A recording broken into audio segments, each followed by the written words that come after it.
kuya? Ano sa'yo? Ano sa'yo? Yung ano, trunk ano tawag doon?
Kuya lang ang kasama.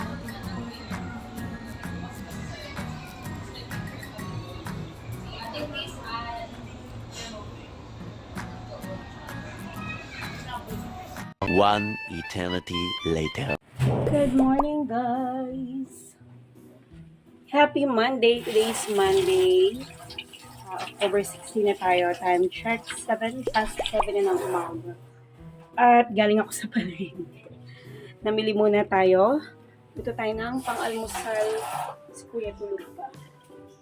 Nagluto na rin ang ating bebeyuhan. Magluluto tayo ng tinapa. Ipiprito tayo ng tinapa today for today's video.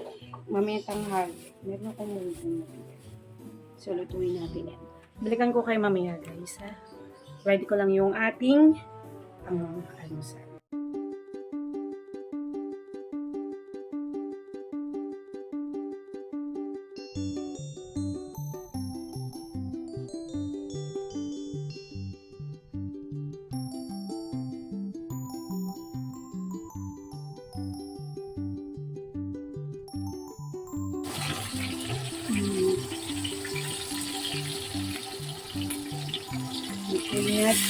Ang ating tinapa.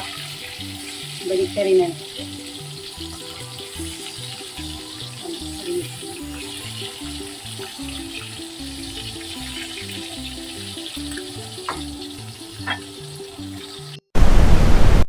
I'm back, guys. Initin na natin ang munggo. Hi, anong nangyari sa munggo natin? Ayan. Tagal ko kasing nasa labas. Magluto na tayo, tanghali na. Kasi ako ay may inasikaso pa. Hinati natin ng tubig.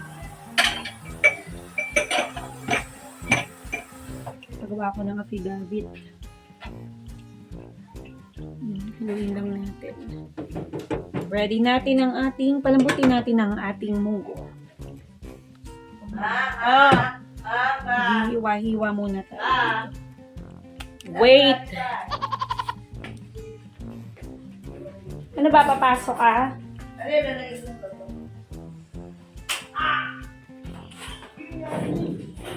Kaninong charger nga sa ilalim? Hello. Kaninong charger? No. Uy, yung charger.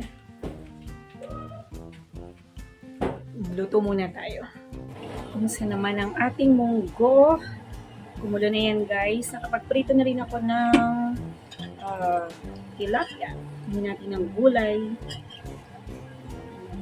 Favorite ko talaga yung daon ng ampalaya sa munggo. Ayan. Diba? Kunting ano na. Okay na yung alat niya.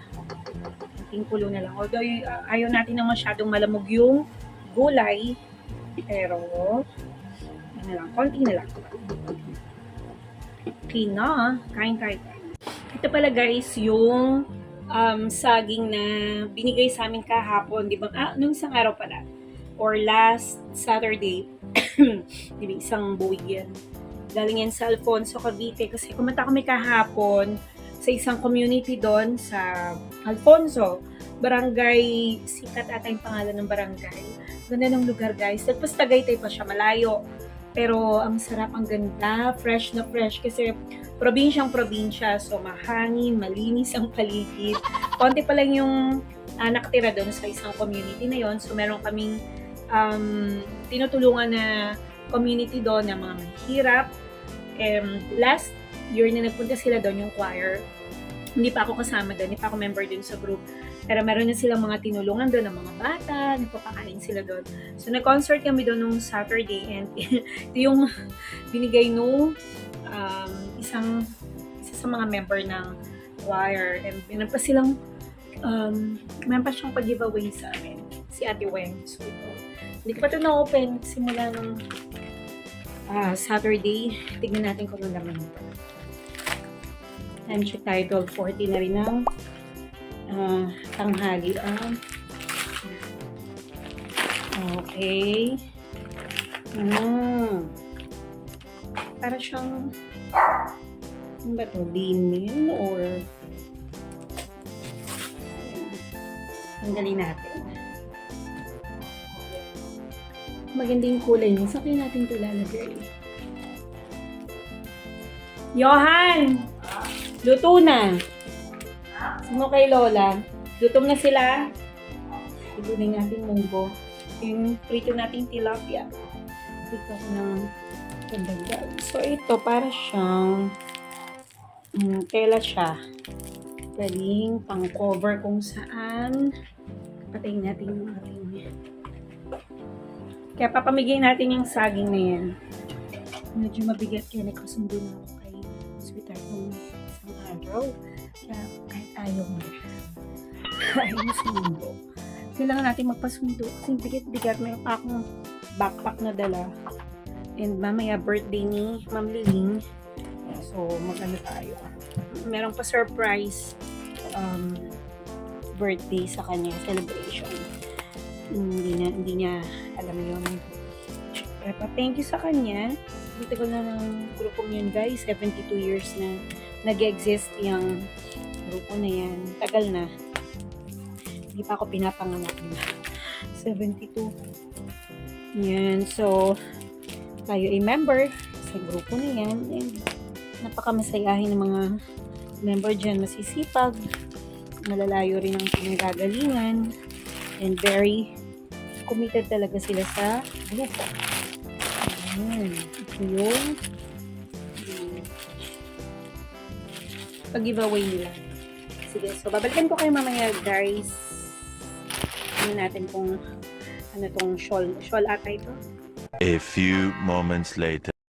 Hello guys, magandang gabi. Tayo ay nagbabalik sa The Singing Mom TSM / Hoy Nanay. Ngayong gabi guys, isang verse from Proverbs 17 na gusto kong i-share sa inyo. Tang sabi dito, whoever forgives someone's sin makes a friend, but gossiping about the sin breaks up friendships. Ano nga bang ibig sabihin ng pagpapatawad, guys? Forgiveness means that we decide to change our angry thoughts into kind thoughts. Forgiveness means that we decide not to stay mad at somebody who has done something wrong. Forgiveness happens when we decide that obeying God is more important than staying angry. Mahirap talaga ang magpatawad, guys. Pero ito yung bagay na mahalaga, pinaka-importanteng dapat nating gawin. Bakit? Because forgiveness is God's way. And we should make it our way too. Let's pray and ask God to give us a forgiving heart and help us remember that the best day to forgive somebody is this one. Alright, so from Proverbs 17:9, whoever forgives someone's sin makes a friend, but gossiping about the sin breaks up friendships.